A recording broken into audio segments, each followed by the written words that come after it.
வணக்கம் நண்பர்களே, பாபா தமிழ் சேனலூடாக மற்றும் ஒரு சுவாரஸ்யமான விளையாட்டு தொகுப்போடு உங்கள் அத்தனை பேர்களையும் இந்த காணொலியோடு சந்திப்பதன் மகிழ்ச்சி அடைந்து கொண்டு இந்த காணொலியிலே உங்களுக்கு தர இருக்கின்ற விளையாட்டு தகவல் என்னவென்று சொன்னால் மிக முக்கியமான விளையாட்டு தொகுப்புகள் இருக்கின்றன. குறிப்பாக இலங்கை அணி தொடர்பாக இலங்கையினுடைய ஒன்-டவுன் துடுப்பாட்ட வீரராக வரக்கூடிய குசல் மெண்டிஸ் தொடர்பான ஒரு தகவல் இருக்கின்றது. குறிப்பாக இலங்கை வர்சஸ் இங்கிலாந்து அணிக்கான 3 போட்டிகளை கொண்ட டெஸ்ட் தொடருடைய 2வது போட்டி நாளை மறுதினம் லண்டன் லோர்ட்ஸ் மைதானத்தில் இடம்பெற இருக்கின்றது. இதற்காக வேண்டி இங்கிலாந்து குழாம் அறிவிக்கப்பட்டிருக்கின்றது. இலங்கை குழாத்திலே ஒரு சில மாற்றம் இடம்பெறப் போவதாக தகவல்கள் வெளியாக இருக்கின்றன. இது தொடர்பாக நாங்கள் பார்க்க இருக்கிறோம். அதே போன்று புதிதாக, அதாவது ஐசிசியினுடைய புதியதான சேர்மனாக, புதிய தலைவராக நியமிக்கப்பட்டிருக்கின்றார் இந்தியா அணியினுடைய ஜேஷா. இது தொடர்பாக நாங்கள் பார்க்க இருக்கிறோம். முதலிலே அவருக்கு எங்களுடைய இந்த பாபா தமிழ் சேனலூடாக மனமார்ந்த வாழ்த்துக்களினை தெரிவித்துக் கொள்கின்றோம். அதே போல நாங்கள் பார்த்தோமாக இருந்தால் இலங்கையிலே கழகமட்ட போட்டிகள் இடம்பெற்றுக் கொண்டிருக்கின்றன. அதே போன்று 23 வயதுக்குட்பட்ட அணிகள், 23 வயதுக்குட்பட்ட போட்டிகள் இடம்பெற்றுக் கொண்டிருக்கின்றன. இதில் ஒருவர் தமிழ் பேசக்கூடிய ஒருவர் மிகச்சிறப்பான முறையில் பிரகாசித்திருக்கிறார். இது தொடர்பாக பார்க்க இருக்கிறோம். அதே போன்று சவுத் ஆப்பிரிக்கா வெர்சஸ் இலங்கை அணிகளுக்கான போட்டி இடம்பெற இருக்கின்றமை காரணமாக இலங்கையில் இருக்கக்கூடிய இலங்கை அணியினர் புறப்பட்டு சவுத் ஆப்பிரிக்கா நோக்கி நேற்றைய தினம் புறப்பட்டிருந்தார்கள். இது தொடர்பாக நாங்கள் பார்க்க இருக்கிறோம். இதிலே மிக முக்கியமான வீரர்கள் இருக்கின்றார்கள். குறிப்பாக இந்த போட்டியை வைத்துதான் எதிர்கால இலங்கை அணியினை தேர்வு செய்வதற்கு காரணமாக அமைய இருக்கின்றது இந்த சவுத் ஆப்பிரிக்கா வெர்சஸ் இலங்கை அணிக்கான போட்டி என்பது குறிப்பிடத்தக்கக்கூடிய இடம். அதுக்கு முன்பதாக நீங்க இந்த காணொலியை பார்த்துக் கொண்டிருக்கிறீர்களாக இருந்தால் மறக்காம லைக் பண்ணுங்க, ஷேர் பண்ணுங்க, ஃபாலோ பண்ணுங்க. அதே போல பாபா தமிழ் சொல்லக்கூடிய யூடியூப் சேனலை இப்பதான் ஃபர்ஸ்ட் முறை பாக்குறீங்களா இருந்தா மறக்காம சப்ஸ்கிரைப் பண்ணி அந்த பெல் ஐக்கனையும் அப்படி ஒரு தட்டு விட்டுருங்க. காரணம், நான் போடுகின்ற ஒவ்வொரு வீடியோவும் உங்களுக்கு நோட்டிபிகேஷன்ல வந்துடும். இப்போ வாங்க இந்த வீடியோக்குள்ள போகலாம்.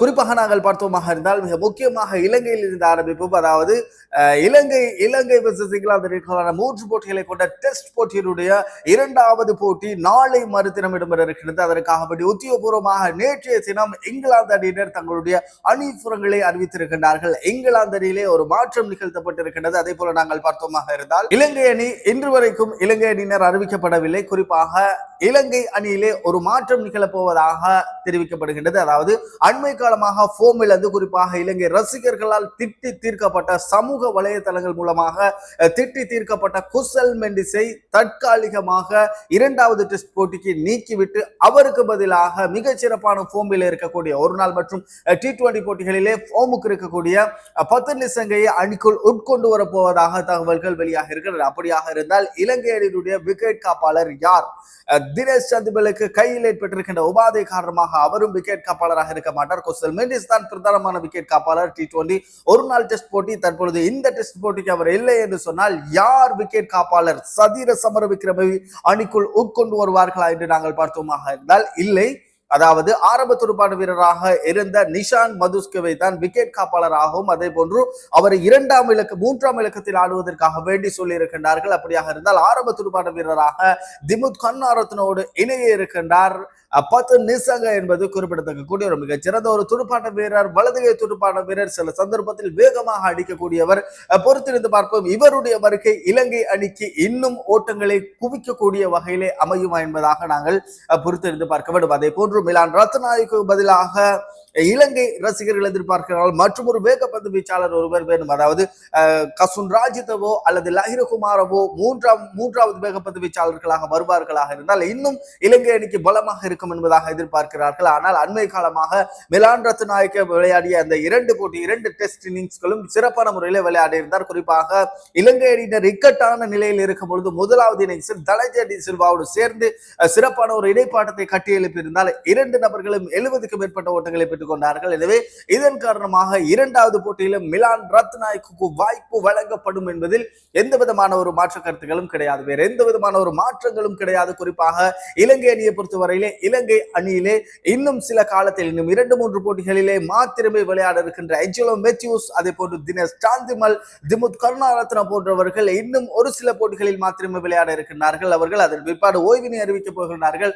புதியவர்கள் தங்களுடைய திறமையை வெளிக்காட்டிக் கொண்டிருக்கின்றார்கள். அதற்கான ஒரு களமாகத்தான் அமைய இருக்கின்றது இலங்கை ஏ அணியினர். அதே போன்று சவுத் ஆப்பிரிக்கா ஏ அணியினருக்கான போட்டி இடம்பெற இருக்கின்றது. இதற்காக வேண்டி உத்தியோகபூர்வமாக நேற்றைய தினம் இலங்கைக்குள்ளாம் சவுத் ஆப்பிரிக்கா நோக்கி பயணமானது. இதிலே மிக முக்கியமான வீரர்கள் அணியினுடைய தலைவர் சூரிய பண்டார, பசுந்து சூரிய பண்டார.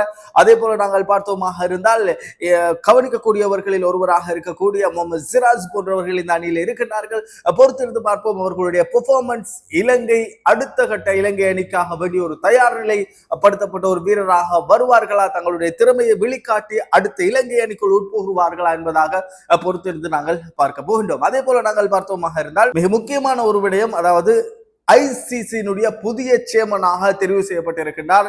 இந்தியாவினுடைய பிசிசிஐனுடைய சேர்மனாக இருந்த ஜேசா என்பது குறிப்பிடத்தக்கக்கூடிய மிகச்சிறந்த ஒரு ஆளுமை மிக்க ஒருவர். குறிப்பாக அவர் பதவியினை நேற்றைய தினம் எடுத்திருக்கின்றார். அவர் ஊடகவியலாளர் சந்திக்கும் போது தெரிவித்திருந்தார், அதாவது இலங்கை நான் மிக ஒரு இக்கட்டான ஒரு நிலைமையிலே தான் இந்த பதவியினை ஏற்றுக்கொள்கின்றேன். குறிப்பாக உலகம் பூராகவும் கிரிக்கெட்டை பரப்புவதற்காக வேண்டி நான் முயற்சிகளை மேற்கொள்ள இருக்கிறேன். அது மாத்திரமல்லாமல் பூகோள வடிவிலே நான் கிரிக்கெட்டை அறிமுகப்படுத்த இருக்கிறேன்.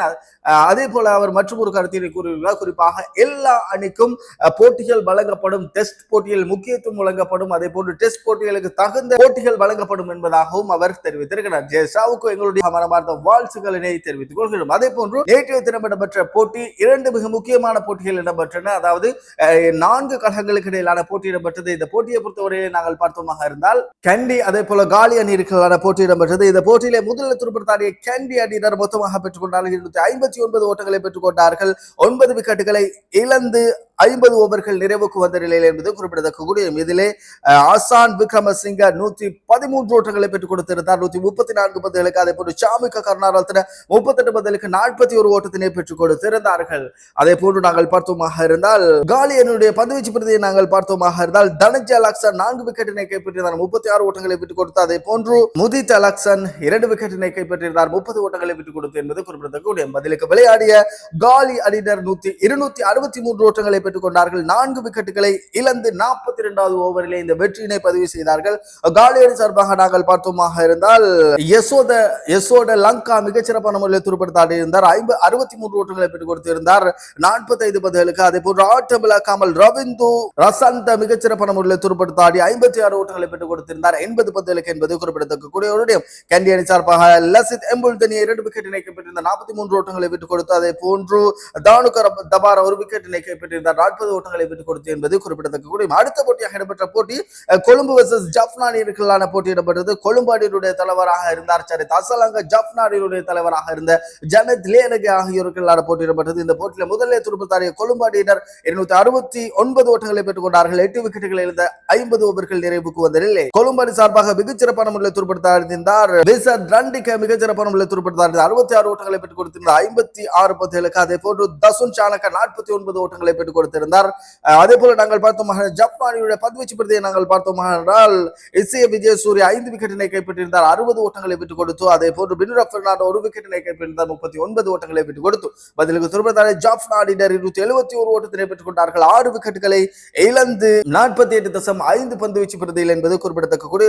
ஜப்னா அணி சார்பாக மிகச்சிறப்பான முறையில் துடுப்படுத்தாடினால் சஞ்சுன் வீரக்கொடி 73 ஓட்டங்களை ஆட்டமிழக்காமல் பெற்றிருந்தார், 66 பந்துகளுக்கு. அதே போன்று ரோட் சந்திர கொப்தி 63 ஓட்டங்களை பெற்றுக் கொடுத்திருந்தார், 96 பந்துகளுக்கு என்பது குறிப்பிடத்தக்கக்கூடிய. இந்த போட்டியிலே வெற்றி அடைந்து கொண்டார்கள் ஜப்னா அணியினர், 4 விக்கெட்டுகள் வித்தியாசத்தில் வெற்றி அடைந்து கொண்டார்கள் என்பது குறிப்பிடத்தக்கக்கூடிய. இதே போன்று மற்றொரு சுவாரஸ்யமான விளையாட்டு தொகுப்பு உங்கள் அத்தனை பேருக்கும் சந்திக்கும் வரை உங்களிடம் விடைபெற்று செல்லும் நான் ஆர்ஜே ஆசிர். வணக்கம் நேர்களே.